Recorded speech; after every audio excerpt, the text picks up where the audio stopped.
birta keme ning rong birta keme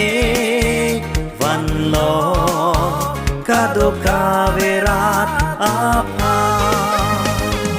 ning rong birta keme ning rong birta keme van lo ke jok ning kang sa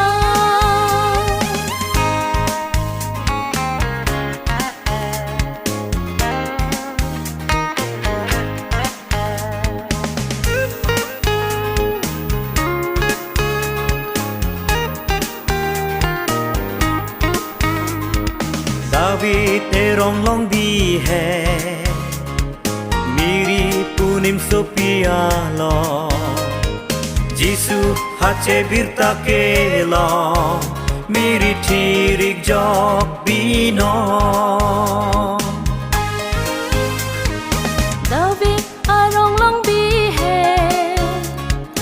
miri ponim sopia lo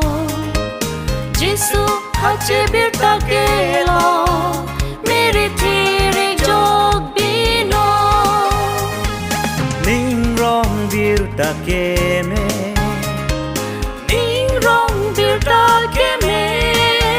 van lo kado kaverat apa van lo ke jok ning kang sa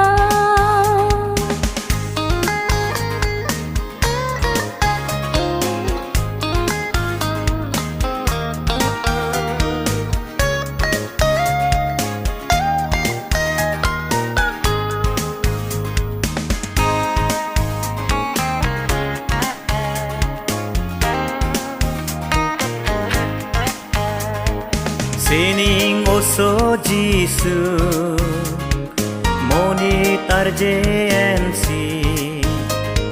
papi phanpe jok jisi van lo birte along ti mahang thek lo pini Christmas arni ke the arni wang ra ning rong pen rona Christmas ning arong arni do verarna ning sam recho no bearna do verapo